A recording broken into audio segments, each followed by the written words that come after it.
county governments in the Republic of Kenya, and especially Elgeyo Marakwet County, where I serve as the CEC Finance and Economic Planning, we desire so much to partner with the citizens and the other various arms of the government, including the ones undertaking regulatory authorities over our mandate. For this partnership to thrive, we are cognizant that we must embrace good governance. Today, we have joined hands with IPPK and Center for Innovation on Open Governance to share the best practices in equity. This discussion, it's a very interesting discussion because what is equitable? Do you just divide the resources to all the wards and you start implementing projects? What are the parameters that we need to consider before doing all these things? So there are so many perspectives, but as Elgeyo Marakwet, we tried a formula, and I think that formula is working. To some point, it has some few challenges. When we talk about taking development down to the ward level, we still have another challenge. As you go down to the smaller units, you face different challenges as you go down. When you go to our wards, you will realize that we usually conduct something called public participation, where these people from the same ward come to one place and they discuss how they share their resources between themselves. We have realized one very serious issue, whereby when you are the host, for example, a sub-location is the host of the public participation process, you end up finding that sub-location getting quite a huge chunk of the money going to that sub-location because majority of the people who participated come from the same location, that place. These resources, as much as we have an equitable formula of taking these resources downwards, what is the best process? How do we take it? Because we can still say, we want to take development to every corner of the ward. And eventually we take 100,000 to every village. And that 100,000 is not even enough to construct a water tank. So as much as we are discussing that we need to distribute resources equitably, then to what level should we do it? Should we spread thin? Should we target a small, one project in the ward? And again, we target where in the ward that will, or which project that will make everyone feel devolution or feel these resources. So it's a bit complicated, but at least taking the monies to the ward is a start. How we'll use the money within the wards is another issue. In 2013, when county government started, we experienced a lot of challenges, and I must really appreciate the partnership that we had with our development partners. They supported us through devolution. Most of the gains that we have today is because of their support, and they supported us through the Council of Governors. And one of the main tasks that we had as county governments was to develop our CITP. When we sat down and costed all the projects that we got from the members of public, we realized that we needed 38 billion Kenya shillings to actualize all the projects in 5 years, from 2013 to 2017. But looking at our budgetary allocation, we realized that we had only 1 billion for development. And we realized that we had a lot of challenges. And that triggered the county assembly to come up with a bill, an Equitable Development Act, which is an act now. And from there, we realized that things were a little bit eased, because we realized that the only way of making our people understand the situation that we were was to involve them in all the things that we are doing as a county. Through this act, 60% of our development budget were shared equally among the 20 wards, and the remainder, the 40%, were shared based on population, of the 40%, 38% was shared based on population. We also had county flagship projects, which we gave them 23%, poverty index 22%, the land area 8%, emergencies, we took 5% of the 40% development to go to emergencies, and fiscal responsibility, and also bearing in mind the diversity of our county. Through this formula, somehow the people of Elgeyo Marakwet are appreciating devolution. I think it's important that today we have other counties to share with us their challenges, their success stories, because I think as we move to the second phase of devolution, we want to learn from our mistakes, learn from our success stories. I want to wish all of us good deliberation as we discuss this important topic of the day. Thank you and God bless you. So in the grand scheme of things, what is going on in Elgeyo Marakwet can look like a very small thing.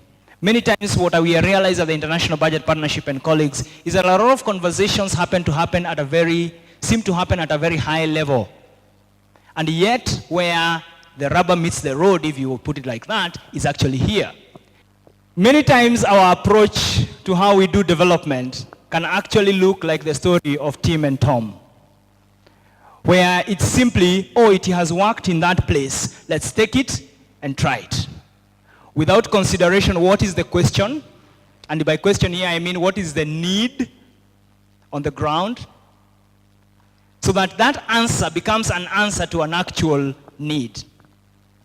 I will suggest that we do three things this morning and into early afternoon. One, I will suggest that we question our assumptions about inequalities. When we think that inequality is a factor of income, all we do is provide bursaries for students for schools. But it could as well be that it's a nutritional problem that has nothing to do with bursaries, but school feeding programs. But secondly, I will suggest that let us share our perspectives. Because there is no one specific correct perspective. These are just different ways and alternative ways of addressing these things. But lastly, and most important for me, let us energize our interventions. Let this be an opportunity to get encouraged. Let this be an opportunity for us to, as we review the EDA, to go in out there and review it even with more vigor and a sense of energy and passion. Let us go out there, not so much with we are receiving very little money, but a question of how much can we make of what we have, even as we push for much more money. Devolution, of course, came after a long discussion about how we share revenues as a country. However, just because we introduced devolution into our constitution doesn't mean everything was set. The discussion continues. Now, the discussion is often around how unequal counties are. You compare Migori to Murang'a, Elgeyo Marakwet to Baringo. That discussion is very common. But I want to tell you today that the inequalities that exist among wards are actually worse. So having this discussion around the intra-county distribution of resources is also very useful. However, as we have these discussions and as we think of policies that we can apply as counties so that we make sure we are addressing the inequalities that exist within counties, there are certain general good practices that we have to keep in mind. Now, the first thing that you have to think of is the need. Every county is unique. Even when you come to the county level, every ward is unique. So when you're thinking about the distribution of resources within your county, you're also looking at very unique needs that are spread across the county. Now, our devolution was trying to achieve two things at the same go. Number one, we wanted to bring decision making on how we spend money very close to the people. So that's very important. So the first thing that we have to think about when we are thinking of this principle of need is that we have to make sure that we are able to fund ongoing services. If there is a clinic, we want to make sure that clinic is still able to run. If there's a doctor, we want to make sure that doctor is still paid. But the second objective with devolution was that we were dealing with a lot of marginalization in the country. And so we were looking at devolution as a way out in terms of redistributing our resources. And so the second thing you have to think about need is who is left behind and how do we make sure that we allocate resources in a way that that ward that is behind is able to enjoy the same level of services as the other wards in the county. Now, the second principle that we have to think about is fiscal capacity. Fiscal capacity just simply means how much money are you able to raise on your own as a county. Now, this one might not be a very hot discussion at the ward levels, but definitely among counties is a very hot topic. How much money are you able to raise? Because if you're able to raise more, maybe you're able to fund more of your services than the next county that cannot raise as much. So if we are trying to be fair, then that's one of the things that we have to think about. Now, the challenge, there's a negative incentive to this, as you can quickly tell. Because if I'm going to give you more money because you collect less, you have every reason not to collect a lot. So how do we deal with that negative incentive? It takes me to the third principle, which we call it physical effort. Physical effort simply means for those who are very prudent in how they use their resources, probably you might think about rewarding them in some way in your distribution factors. Now, the good thing about physical effort is that it takes away how much you collect to how much you grow what you collect. It tells them if you work harder and you're able to collect more, then you will be rewarded for that. So this is something that is very important, especially as we are discussing the county distribution, but also when it comes to the intra-county, there's been a bit of a discussion about whether it should be possible within our county budgets to reward wards where we collect most of our revenues from. Hot topic, but I'll leave it at that. Now, the fourth principle is efficiency. And this is something that has to do more with how much do you produce with the money that you put into certain services, with the money that you put into certain programs. Those who are very efficient in the use of their resources, even in our own household, sometimes end up being the ones that you give most of your money to. Now, this principle is a very risky one. If all of you have heard of the session paper number 10 of 1965, it was pegged on a big way on a principle of efficiency. We believed if we put money in areas that are very productive, we are able to produce way more as a country, then we'll redistribute it to the areas that are low potential. How we applied it definitely did not do that. But efficiency is definitely one thing that we have to consider because we want to make sure we are putting money and we are putting resources that come to the county in a way that they produce to the maximum. And the fifth principle says, regardless of the unique nature in each of the wards that you have, or regardless of the unique nature in each of the counties, that every region requires some minimum share of what we are distributing so that at least they are able to continue providing some level of service. So simply because there is one that is not, looks very rich, or there is a ward that looks like they don't really fit the bill for a lot of resources to go to them, but still they require some minimum allocation that will make sure that they are able to still continue running. The last one, and I think this is the most important one, especially from where I sit, this is a very important one. And this one simply says that regardless of the approach that you take, it has to be done through a fair process. So the sixth principle is basically fair process. Even if you come up with the best formula in the world, and you come up with one that produces the best, makes sure everyone has everything, if the process by which you arrived at that mechanism of distribution is not seen to be fair, then you are in trouble. So the fair process principle is also very important, and that comes in very quickly as we'll be preparing our CIDPs. I would start by saying a quote by Anthony T. Hincks, okay? So Anthony said, when you are at loss of words, you draw a picture. So each county will form a group. So those are the people from counties, county officials, civil society from those counties, but there are some of us who are not coming from any of these counties. What is going to happen is that we are going to choose the counties that we would like to join.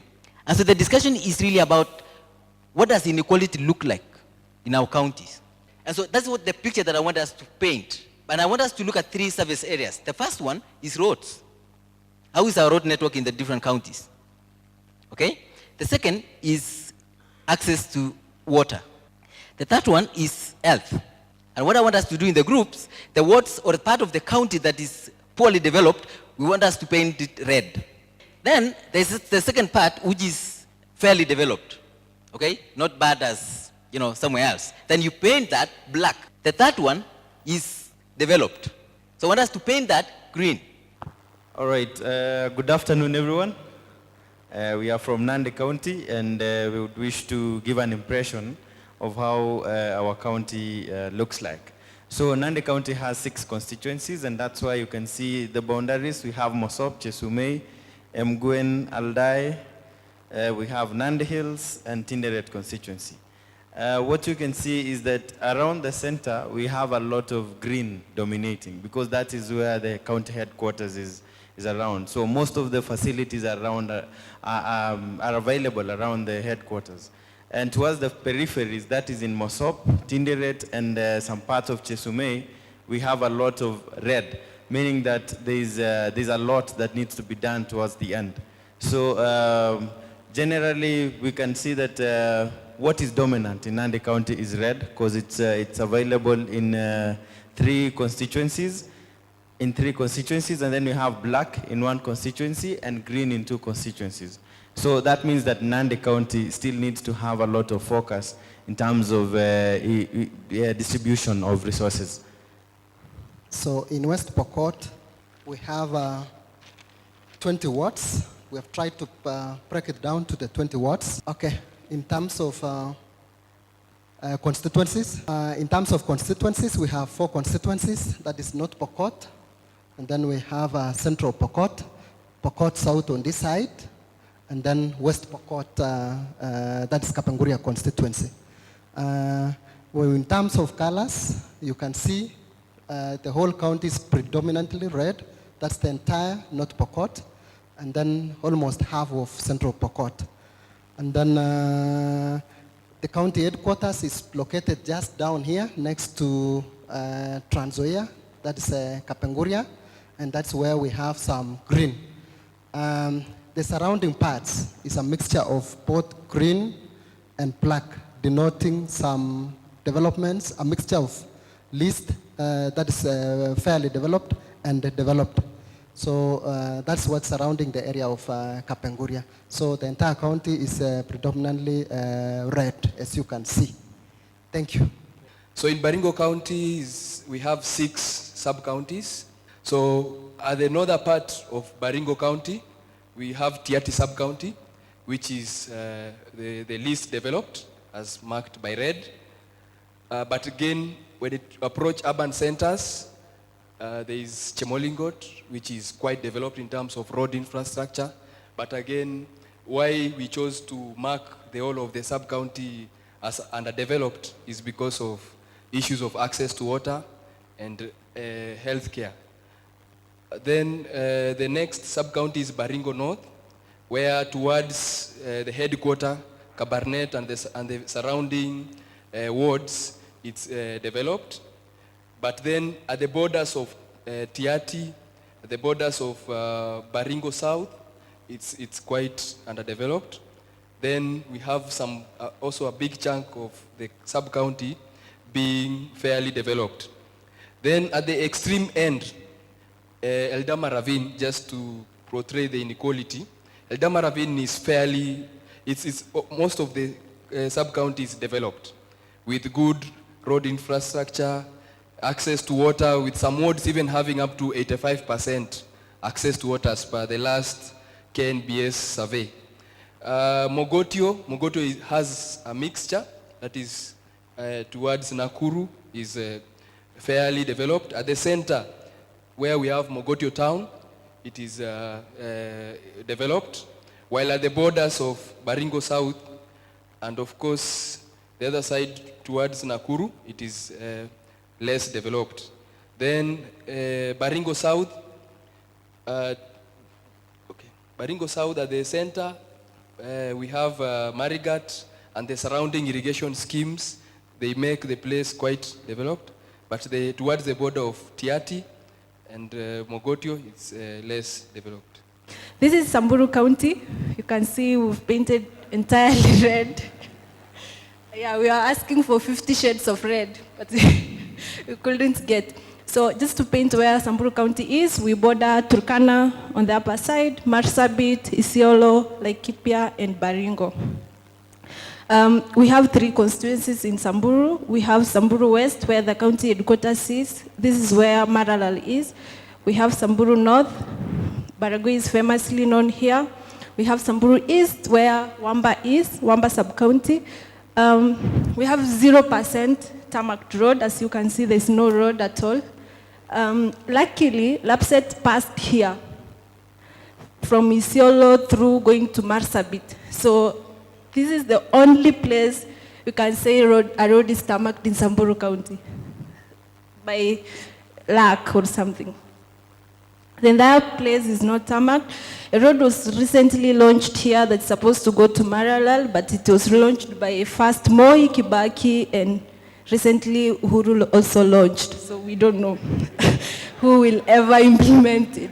In terms of healthcare, we have only 2 main hospitals. Wamba Mission Hospital, which was built by missionaries, and Maralal Referral Hospital, poorly equipped. This is the government-owned hospital. This is much better because it's owned by missionaries. Right now, the county government has a little share. In Baragoi, we don't have an hospital at all. Here, actually, this is where we border Tiati. For Baringo people, we border Tiati constituency here. And on the other side, we border Turkana, a lot of cattle rustling and all that. We have 16 wards. This little green here is a ward called Losuk Ward and Poro Ward, where agriculture happens. And this is where we have a little water, but not piped or anything, just by God's own ways. We have streams and rivers. We only have 1 dam in Maralal that supplies water to the county headquarters that was constructed during the colonial times. The county government recently launched another dam, and that's the only water we have. Other parts, there's no borehole, there's really nothing. So Samburu County is definitely just red. Thank you. This is Turkana County. We have 7 sub-counties. In terms of roads, we have passable roads. Those are the feeder roads that was maintained by the county government. But the national government, we only have 1 road that is beginning from Mombasa to Southern Sudan, cutting across the county. On the side of health facilities, the county really have tried their best by building every financial year 2 dispensaries per ward. So the problem is now manpower to some wards, unreachable wards. When the county maybe tries to advertise some jobs, maybe especially for nurses, when somebody got a job and went there and accessed the area, he or she may decide to quit because of the conditions of the area. So on the side of water again, the country has tried their best by drilling every financial year 2 boreholes. But the problem is most of the people in the county, they are nomads or pastoralists. You can decide to maybe to drill a borehole here. In 2 weeks or 3 weeks, people may migrate looking for greener pastures. Then that borehole will just left there for nobody to use. Thank you. In Busia County, we've got 7 sub-counties. As you can see, Teso North is painted red. It is the worst actually in terms of development, because when we looked at the 3 parameters, roads, water, and health facilities, Teso North almost came last in all of them. That's why it is painted in red. If you look at the 6 are fairly developed, and we did ranking in terms of, for example, roads. We looked at the tarmac roads and all-weather roads. And in terms of roads, Bunyala came as the first one, Matayos was the second, Butla was the third, Samia, Nambale, Teso South, and then Teso North last. In terms of water, we were looking at how the distance that the households cover to get water, and the presence of water sources, because like in Teso North, even getting water is a problem. The county has tried to drill boreholes, but when it comes to the dry seasons, the boreholes dry up. So in terms of water, Matayos was the best. Nambale, Teso South, Butla, Samia, Teso North, and Bunyala. In terms of health facilities, Matayos was the best because it's in town, and we were looking at the quality of the health services, the distribution of health workers, and also the impact that the prominent politicians had. So again, Matayos was the best, Teso South was the second, Bunyala was third, Butla fourth, Nambale fifth, Teso North, and then Samia. So this is our map. We have 6 sub-counties. Our green area is the northern part of the county. Like here in Elgeyo, we have 3 ecological zones. We have the northern, the middle, and the lower. You look at the 3/4 of the lower is almost red. Other than the AO1, Nairobi-Mombasa Road is here and here. But again, we have hope. Dwake Dam is here around Makueni County. The headquarters is here. So when Dwake Dam is done, then it can supply water to the rest of the county.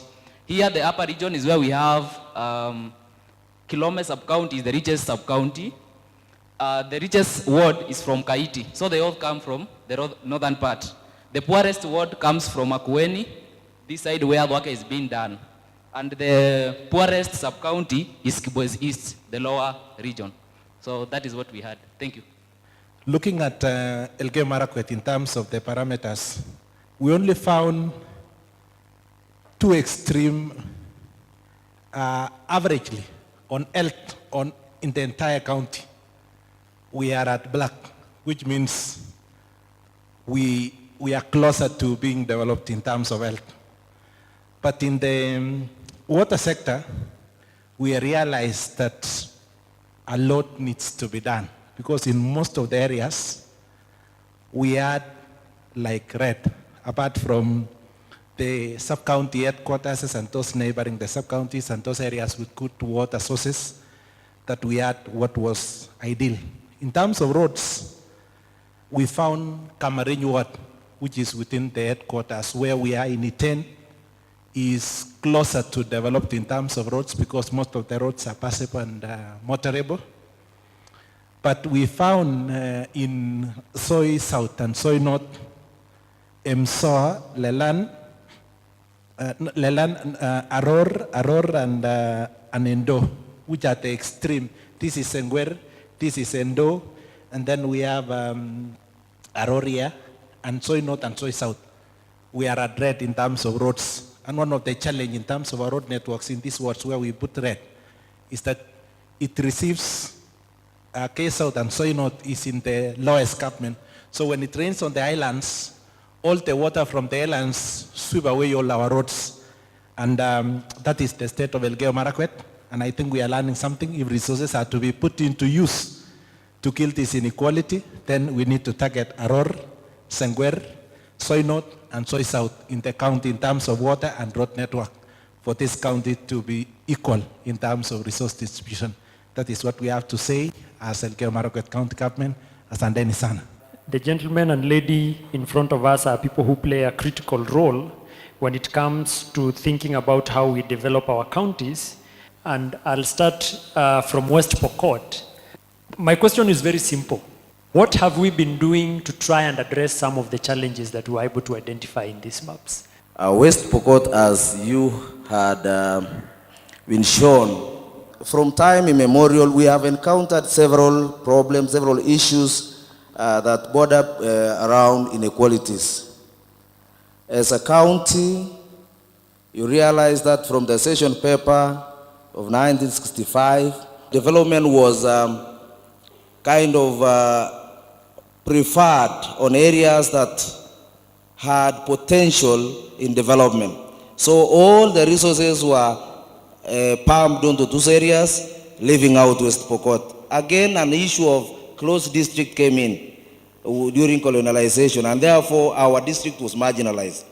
We begin now planning for ourselves, looking at what we did not have vis-a-vis what we had. So as a county government now, we decided to put in place policies that would address those issues.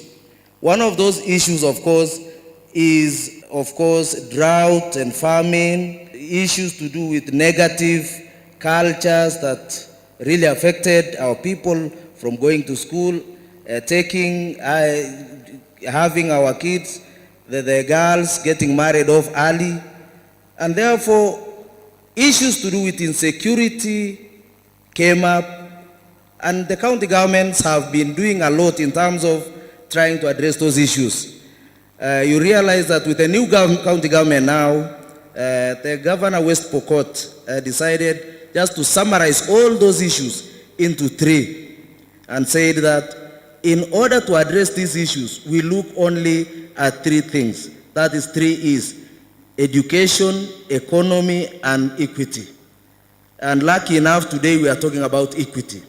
So in terms of education, the county government has decided to put up schools strategically along the borders so that those war-prone borders in Uganda, a school called Katikomor, in Kulo, we have a school, we are putting up a school there.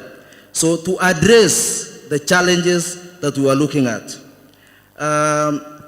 In terms of insecurity issues, we are also partnering with our friendly counties, including Elgeyo Marakwet, Turkana, and our friends from Uganda, to see to it that all those areas that suffered marginalization in terms of insecurity are addressed. Thank you. Thank you very much. My next question goes to Priska. Now, of course, as we saw in the map, I think Busia's map is also somewhere up, is that definitely the county is not developed in any standardized, equitable way. And I think the privilege for you is that you've been in the county for some time. What would you say has been a big challenge, or what have been some of the challenges that you've seen that have driven the county to have that kind of map, and how have you tried to address them as a county government? Yes, Busia, from our presentation, is not that developed.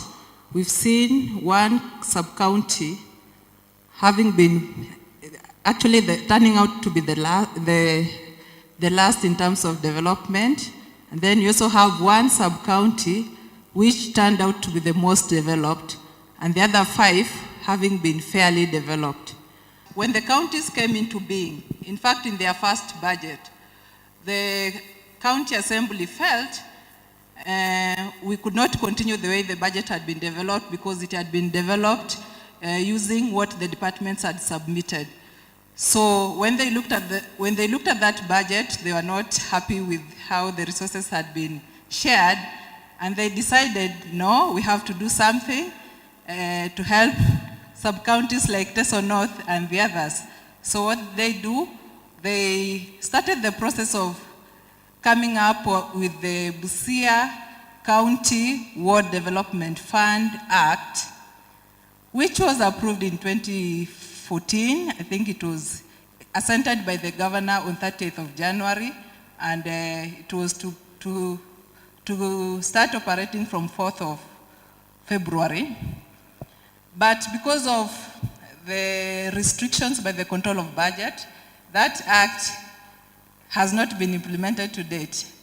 So the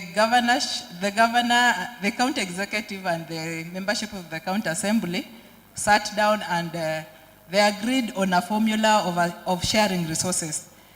In this formula, after removing the recurrent bit of the budget, that is the salaries and other recurrent items, whatever was remaining out of the development, they had to set aside, they agreed that 700 million be set aside. And the 700 million was to be shared equally among the 35 wards that we have in Busia County.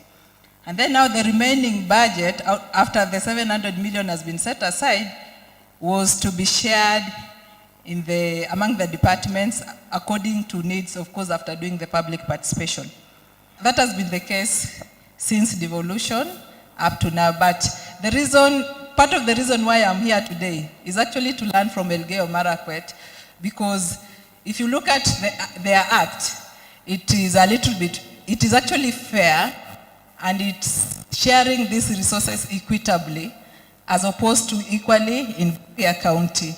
I think you're the first county person I've met who said we shared things equally and that was wrong. So that's progress. Now, let me move to Bwana Karanja. I think the last I heard is that Makueni has borrowed something from Elgeyo Marakwet as well. Can you paint for us a picture of what you had in your map and how it drove you to thinking we can borrow something from Elgeyo Marakwet? And how do you see that? And how did you actually arrive at thinking that the parameters in there could address some of the challenges in your county? Thank you for that question. I think maybe starting from where we started as Makueni in 2013-14 through our governor, we were not looking only on the aspect of geographical, but we were also looking on the aspect of inclusiveness in our participation, even in our budget process. In this regard, even in our 30 wards, even if we set a certain figure, like now we started with 18 million per ward, and then we increased to 17, 18, 30 million per ward. But besides that, we brought the other aspect of increasing the various vulnerable groups, and that is bringing the aspect of inclusiveness, whereby beside the figures that we are giving to the specific wards, we have specific participations for various thematic groups, that is the PWDs, OVCs, youth, women and all that, so that at least their effects can be felt in the budget. Looking at our map, when we started the county, our poverty rate was at 64%. And that drove us to developing what we call the Vision 2025. Makueni, we launched our Vision 2025, which is aimed at ensuring economic transformation of the economy of the citizenry. I think we are aiming at ensuring each household has 500 shillings by the year 2025. We want to get to 2030 before. That has been our aim. But how has been our petition been, or how has been our budgets been? We have a model, our participation model, which we started in 2013-14. We have continued improving. In 2013-14, 14-15, we have main focus on the wards. In 15-16, we promoted to the sub-wards. Each and every of our wards is divided into 2 sub-wards. So, and then in 16-17, we went again to the villages. So we start our process of participation from the village. We have 3,455 villages. And then what normally happens, we look, when we hold participation of those villages, the first thing is to document the resources that they have and the development activities that are there, the challenges. And then they propose solutions towards solving those. And then we group villages to what we call village clusters. There are 252 village clusters. Again, at those village clusters, the various villages bring their proposals, and then as a village cluster, they deliberate and prioritize the proposals that have to be funded based on the area investments and the level of development in those areas. And then from the village clusters, we go to the sub-wards. Again, various village clusters, around 5, come together. They bring their reports together, they list all their projects, and again they reprioritize again on the basis of all those things, the previous investments, what the issues that they are, and then we finalize on the ward. That is the final level. So at the ward level, at least the projects that are prioritized, they came from the villages, but the prioritization is based on how the various areas have been developed. That has all been a structure. And then now going forward, borrowing from Elgeyo Marakwet, we decided, we had proposed in 17-18 we had proposed a resource allocation criteria, which was focusing on population, poverty, rural area, the fiscal effort based on how each and every area collects the revenue, and then the aspect of the development factor. This is in regard to the access to water, electricity, and health, and now roads. But because of politics, we decided now it's good we come and deliberate this year, so that at least now moving forward we can be able to really apportion it. But again, how we usually do it and how we develop it, we cluster our development into two. We have the ward quarter, the headquarter in the ward. Like now, we started with 30% going to the ward. Currently, we are at 40%. And the headquarter projects are basically for the ones to cover the thematic groups and the flagship projects identified in the Vision 2025. I think that has been our process. Yes. Thank you. It's really nice to hear about the process of public identification of projects. But before we come back to that, Maritime, as I come to you, I think His Excellency the Governor explained how the Equitable Development Act in Elgeyo works.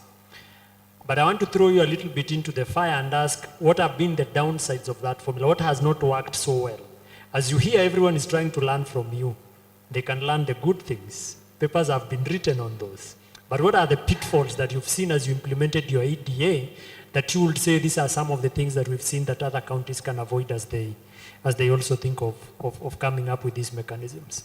We've observed several challenges since 2014-15 when we started to implement this. And one of those is, yes, we've divided monies equitably to the wards. And then we've told them now, this ward, you have, let's say, 40 million. Inside, you've arrived for the public participation. Now, the public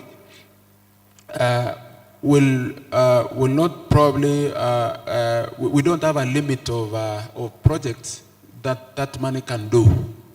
So we've observed a lot of spread of a lot of projects like the Deputy Governor highlighted earlier. So there's a very thin spread of projects. When we analyze the impacts, then we feel like it's many years to complete one project. So then you will have a project that has phase 1, phase 2, phase 3, even phase 4. It takes 4 years for the benefits to be felt. Then secondly, the flagship project, because we have parameters, including allocation for flagship projects, which these are projects whose impacts can be felt across wards. Yeah, they don't have, if there's a dam, then that dam's benefit is not only confined to that ward which is located. So then we felt that 9.2% of the budget going to a flagship project, we feel it's a very, very small amount given the impact that we want such projects to generate. And then we also feel that although we've enhanced public participation and the public have confidence that whatever they say is going to be funded, we also feel that the locations of, because the biggest challenge again of this is we cannot do public participation up to the lowest bit. I know Makueni has succeeded to go to the sub-location. But for us, the farthest we've gone is the wards. And they usually, when we take this money now, say 40 million for a ward, most people will attend that public participation are probably people from the area, the location of the public participation. So then representation in terms of regions, in terms of the segments of the population, women, youth, and people, the old people, the issues will go down. And if there was any argument to be voted on that money, then probably the bigger population of the room will carry the day. And then now, the big issue, the biggest challenge now is how do we decide this 40 million to be divided in the regions inside the wards? So although we pride in having succeeded in taking monies to the wards, we don't have a framework that distributes money inside the wards. The one thing that I've noticed across all the counties is that when we're discussing equitable distribution of resources, many a times it seems to be locked into the development projects angle. Now, as we think of the policies that we're discussing going forward and the solution to some of the challenges we've seen, are we spreading the equitable distribution discussion beyond projects or beyond what Priska called the CDF angle? Are we thinking of programs that are recurrent sometimes in nature as also going into this discussion? just beyond the projects. Maybe we can start with you, Priska. Yes, we're also thinking about distribution beyond the development projects. Because let me give you a practical angle of what is happening in Busia currently. Is that if you look at our budgets, for example, in the last 2 years, okay, let me say 14, 15, 15, 16, for example.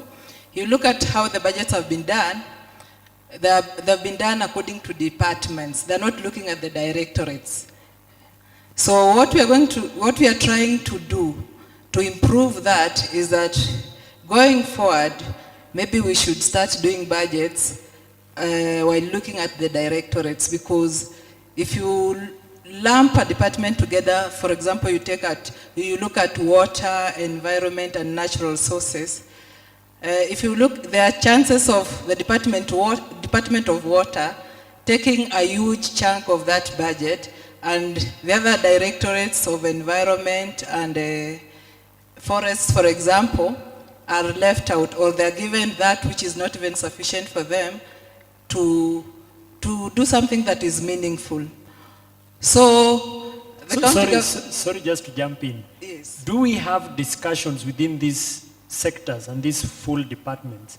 Do we have discussions as to why one directorate should get an X amount and the next one should get a Y amount of money? Or is that all decided elsewhere, they just come to you for implementation? Okay, practically in Busia, the ceilings, for example, are set at the executive committee level and the county assembly level.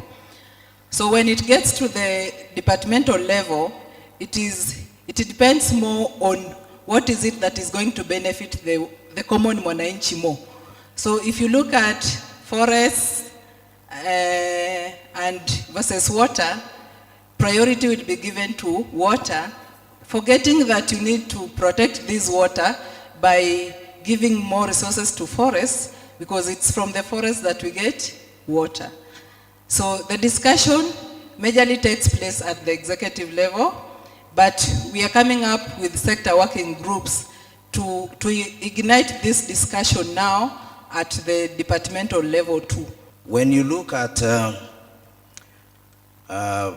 what the people want and what the county is supposed to do in terms of trying to alleviate or bring about development in an county, for instance, you also need to go beyond development issues. For example, in West Pokot, we have to really fast deal with the aspects of capacity building, look on how you can help these people themselves understand and be able to participate fully on these project issues. Maybe invest on research so that if there is a place that would require much more funding, then that would be the place to put that money. Now, for Makueni, as we move into and learn what Elgeyo Marakwet has done over the years that the EDA has been in place, are we going to see an Equitable Development Act from Makueni that has something beyond just the development budget? Okay, thank you. Maybe as we continue to improve the process, as we continue to learn, I think also we are asking the question we are asking the basic question is, we have invested, like now we did analysis since when we started. Each and every ward in Makueni has received a minimum of 100 million Kenya shillings. But now we are focusing and asking ourselves, is this really 100 million, with us investing the 100 million shillings, has really it improved the welfare of the citizenry? Has the access to water, the access and all those issues? Or do we need to also to continue the small projects? And now we wanted to take it a notch higher and try to one, capacity build the communities on the aspect of participation. At each and every level from the village, we have what we call village development committees. We want to make this participation as a continuous process. Let them meet at their own, discuss the development issues, so that when we meet at the budgeting, at least they have already synchronized, they have met with the respective technical departments, and they can be able to develop proposals that are more objective and more so go towards directing or solving the various issues that they have. Now, on the aspect of prioritization of the resources, I think other than when we go to the participation, we don't indicate or define the department to which the project has to be. We guide the communities towards developing proposals irrespective of which department. In other instances, you will see in areas where we don't have water, they can prioritize all projects water. That one we don't really fix them. But when we come to the headquarters, we look at the key priority areas that can be used or can be implemented to trigger development in the other areas. And I think the question should be also focusing on, yes, we are equitably distributing these resources to the wards, but is there anything, can we change the way we design our project so that we can even implement a project in a certain ward, but cater for the challenges that are in the other ward? Maritim, now coming back to where you had stopped. Now, as we know, the development budget in many counties is not that big. When you look at it in terms of the proportion of the total budget, it's quite small. And as we discuss equity, then we are thinking of equity in terms of the whole budget. Now, to poke this a little bit, so is this a direction in which we are seeing the new EDA go as we solve some of the challenges that you mentioned? Yes. In addressing most of the challenges that I highlighted earlier, back in March this year, the Assembly, our county assembly called for amendment or submissions as executive for the amendment of the law. And in our submissions, we didn't dwell only on the development. I'm happy you ask about, is equity only in the development allocations? So in that amendment, we sought to address three things. One is we sought to take the equity practice also to touch on the human resources. If you take, for example, the Department of Health, although we don't have the optimum level of staff that we want to have to deliver the health services, we've said that once we know the status of a health facility, if it's a dispensary, health center, level 4, level 5, then we know the ideal number of staff who should be serving in those facilities. So even if we don't employ new ones, we know the existing ones, how many should be in facility A, how many should be in facility B. So in that amendment that we submitted to the Assembly, we dwell so much on look, we've done very well in allocating resources to building of health facilities. Let's say they're identified as a priority. The health facility is complete, but we are unable to send an health practitioner because they love to be in Iten or another urban center. Yeah. So to address that, we say we'll want to follow the personnel with the priority that the public identified, and that is the directions that we are getting to. And I've just used deployments. In the same law, we are even looking at the recruitment, the equity in recruitment. I know it's already in practice at the level of the CECs, Chief of Science going down, but you go to the middle level staff, we still feel like going forward, we have to do some equitable practice within staff. We also looked at one of the challenges that I didn't highlight is that with the coming of the Equity Development Act, the role of the sectors, of the role of our technical staff, seemingly was given to the public, which is not true. Yeah, because when we go to the public participation and a member of the public says we want water as our priority, then our staff needs now to highlight to them to say, look, you people, according to our statistical analysis and the indicator base, you don't need water as your priority. You need probably agriculture. And that is the directions that we are taking in terms of this amendment. So that in the amendment, we are saying the technical people need to be providing up-to-date statistical indicators that will guide the members of the public to choose the right priorities, so that there is no subjectivity, there is no emotional decisions that are there. But do we have that data? Do we have the systems in place to collect that information? That's the biggest challenge that we have. Our governor earlier highlighted that today we have a statistical day across the country and we have a function.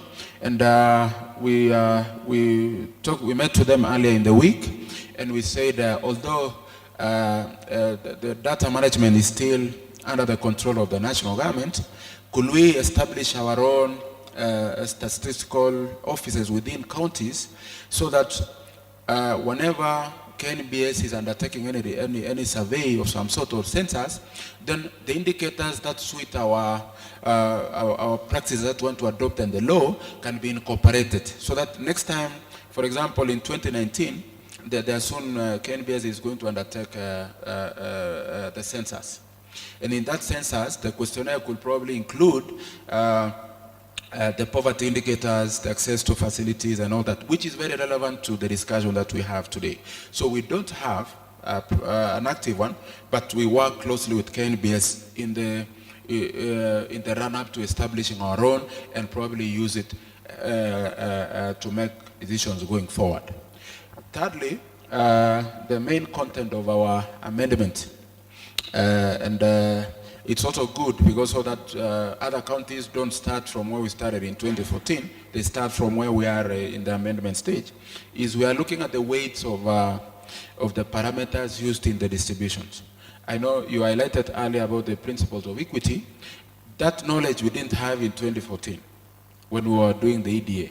So now that with all this knowledge, the interactions and the various practices that all the other counties are doing, then we can agree how much weight should go to population, how much weight should go to poverty, how much weight should go to maybe arid and semi-arid or access to facilities parameter. So in that amendment, we did a lot of consultations, we did a lot of analysis, helped by yourself, IPP, helped by the KNBS, and many other partners. And we believe that the new parameters portray the kind of equity that we are seeking to achieve. When we speak about equity, we know when it comes to budget work, the county assembly plays a critical role of approving budgets. So how did Elgeyo Marakwet come to convince members of county assembly to pass an equity law that would, because in our county in Baringo, the executive is having challenge to convince the county assembly that there is need for equity law that would see some counties, some wards receive lesser allocation as to what they are receiving currently. And I actually want to say that this is an act which started from the county assembly. It was sponsored by the former member of county assembly of Kaptarakwa ward, and it came as a result of an equal distribution of resources from our first financial year. When we did our budgets, 2013-2014 financial year, we realized that we could not balance the county the way it is required because one, we were new and we didn't have all the information about these counties. So my suggestion is that what needs to be done is the county executive, county assembly, together with the citizens of the county should sit down, identify their needs in a roundtable meeting. And I believe what we've done today is actually what we should be taken to the next level. The charts which we painted today, I think that should be the starting point. Let the citizens, the members of county assembly, the governor and all the executive sit down, waweke, they prioritize areas which need development in the county, and then from there, because I believe even without the act, so long as the three teams, the citizens, the executive and county assembly sit together, they will be able to come out with a very nice way of ensuring that there is equity in the county. One, I want to suggest on working the good relationship with the county government and the public. Now that we are realizing some of the counties are missing even their staffs from the counties, that is another challenge. Whereby when they are coming up with their budget, there is no representation of maybe areas like the sectors that are supposed to be working. So I'm suggesting there should be good working relationship between the county government and the public or the citizen. Actually, it is public participation is key there. How do we let the members of public appreciate equity? And I must say that there are a number of challenges, because as much as we try to ensure that there is equity, there are also those people who are, or their needs which will not be catered for. And for example, Elgeyo Marakwet, the biggest challenge we've been having is, why is it that Elgeyo Marakwet doesn't have big projects like other counties? And that comes as a result of trying to ensure that there is equity at the expense of flagship projects. Because I think when you look at other counties, they've done big projects, but Elgeyo Marakwet, we've tried to reach every corner, and that thinly spreading has affected the flagship projects.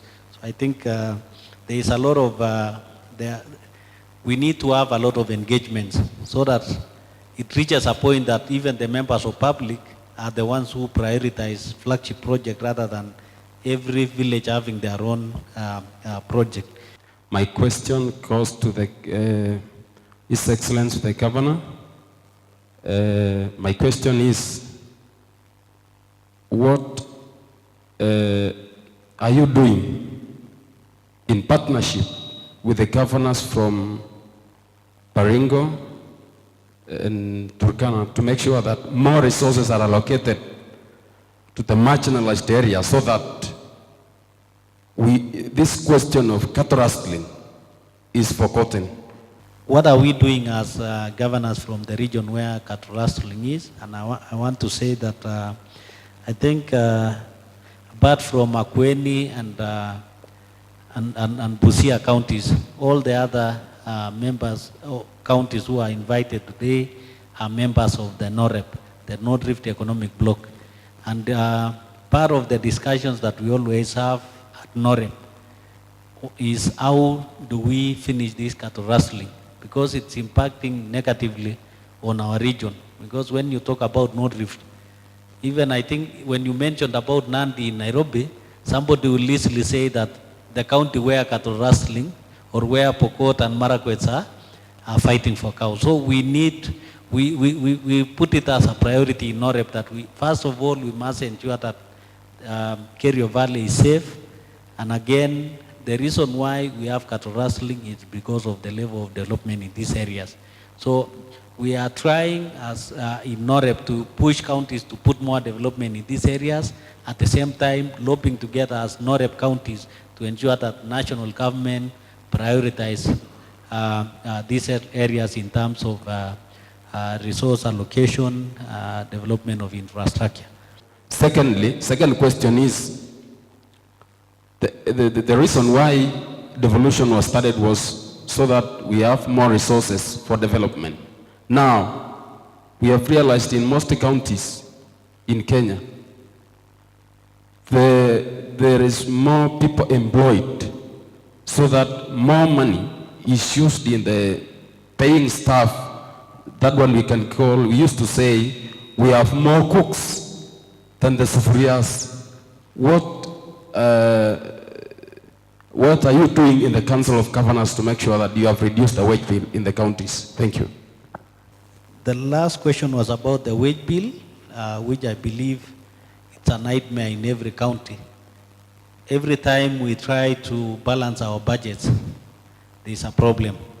And a good example, Elgeyo Marakwet, at the moment, we don't have enough staff in our departments. You'll find a department that has a chief of CEC, a chief officer, a director, and that's the end of it.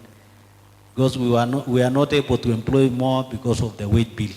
And I think this is something which the national government should have really assisted us, especially in 2013. Because as you know, when we came in 2013, all of us knew that we could just pick the number of staff we are able to work with, then we release the others to national. Or even a function we are not able to cater for the wage bill of that function, we leave it to national government. And I think where we have challenges in all the counties is health. Health, I think in Elgeyo Marakwet, out of a budget of about 3.8 billion, 1 billion and about 44 million goes to health. We've not touched any other department. So I think it's a discussion that cannot even be finished at the Council of Governors level. It has to be discussed at the summit. And I think we've been having challenges sometimes. In our last term, we were not able to deliberate on some issues at the summit because of several misunderstandings. But we believe that moving forward, we'll be able to sit down and see how we can approach this. And I think the other challenge has been also, you know, when the retirement age was pushed from 55 to 60, then another challenge came at that point. So I think it's a whole discussion that needs all of us to put our heads together. And again, I think that is where now the issue of even the formula, because sometimes when you see reports in the media that Elgeyo Marakwet has put a lot of money in salaries, and you realize that maybe we are only paying, using about 2 billion for salaries, but another county which uses up to 6 billion, for them it's okay because their percentage compared to what they receive, the percentage is still low. But for Elgeyo Marakwet, because we receive about 3.5 billion, so it means that almost everything goes to wage bill. So that again poses a challenge to small counties like Elgeyo Marakwet. But I believe it's something which it's one of the priority lists at the Council of Governors, and will ensure that I think on Monday we're having our induction, and these are some of the things that we are going to prioritize in our discussion. Thank you so much. When we began, and I remember Governor asking, what is equity? And Rugo trying to answer with the Tim Tom story on why are we here, isn't it? All right? We realize that most of us actually do know why we're here.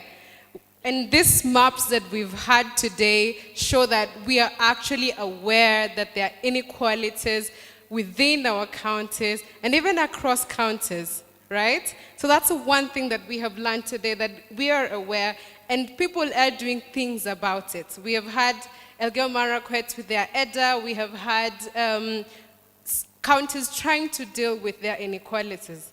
We have also learned that there is need to interrogate more how we are dealing with inequalities, right? Because we are saying that we do appreciate that the wards, for example, are not equal, but are our policy interventions dealing with those problems, okay? So one thing that I would assume, and Rugo said let's interrogate our assumptions, is that all of us know that counties have scarce resources. That point cannot be overemphasized. Counties have scarce resources. So where best can they put these resources to deal with their inequalities? That's a question that we have not answered today fully, and we have to keep asking.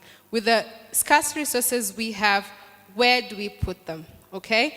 So those are some of the things that we have learned today, but I just wanted to raise 5 questions that for us to go and think about even after this session.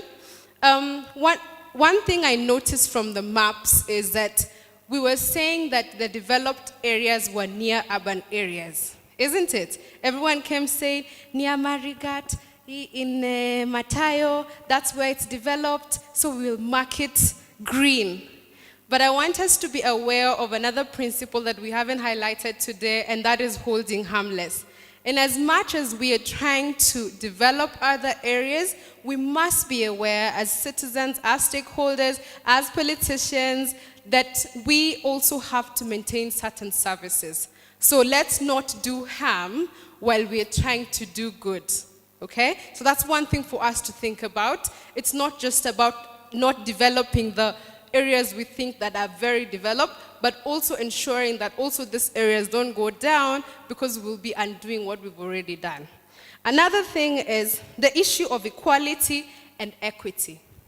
While I appreciate that all of us understand that we are not equal, then most of our interventions are leaning towards equality. And we've had examples from Busia and Makueni that in as much as they're including everyone, they still distribute 100 million per ward. They still give the same amount of money per ward. So what are we doing? And even for EDA, which is a good legislative instrument, it still gives 60% to equality. So we need to start interrogating. Yes, we have inequalities, but are we really distributing our resources, appreciating that inequality, or are we just giving equal to everyone? And I know Samburu is the only county that can safely say that we are going to give equally, but still there are inequalities there. I will see small little blues there. But the question is, we cannot resort to equality in distribution of resources while claiming we're being more equitable. All right? So that's one thing to think about. And this is also for the citizens to understand. It's not fair when every ward is given the same amount of money, because we have different needs and we have different capacities. The last thing I want to emphasize is the issue of coordination, communication, and deliberations. We realized that there are different ways of dealing with inequalities. And everyone kept saying, there's no best way to deal with this. There's no right way to deal with this. So there has to be some discussion, okay? And this is where the issue of data comes. When we are saying we are having discussions about inequalities, are we appreciating the differences fully? Or are we just saying, we know the valley is disadvantaged, just give them more money. How are they disadvantaged? What can we deal with first? How much do we have to deal with that? What is the best way to deal with it? And that's a question of research. Like if the best way to deal, and I was in the Busia group, and I had them saying that we have put boreholes to address the issue of water, but those boreholes are dry when it's dry season. That's something to think about. And maybe this is being pushed by citizens. We want health facilities behind my compound, but where are the health workers? So we also need to refine our development strategies. What is our theory of change? If we have clarity of that, we sit down and discuss. We want to resolve inequalities, but what is informing it? DI has done good work on data within counties, showing what are the inequalities. So we have to keep interrogating how best do we deal with them. And that cannot just be based on, we feel, Maritim said, we don't want people to make emotional decisions. We feel that we're disadvantaged. All of us feel marginalized. If you ask someone, they're like, we have been marginalized for a very long time. But it has to be based on something. Let us have meaningful engagement. And my final remark would be that everyone has a role to play. We have seen county assemblies coming up with legislative tools that improve equitable distribution of resources, and kudos to the former MCA, who's also my friend. We've seen county executives following it through. We are implementing this. We're ensuring that there is public participation, and even coming up with proposals, because they're the ones who are working, right? They can tell you what you need is not a borehole. What you need is piping from wards, the other one, you know? So that's the role of the executive, to help citizens understand this, what you would otherwise think are technical issues, okay? And academia, we've had the role of everyone. Kibet said CSOs, you're doing social audits. Can this inform something, policy making, all right? So we all have something to play. Even for partners, can we have coordinated development, all right?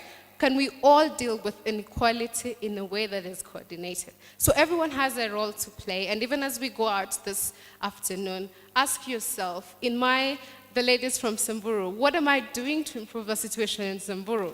Do I have the data for Samburu? Where can I get it? Who do I approach? Do I talk to the county assembly? Do I talk to the county executive? So that we start moving forward as opposed to just talking.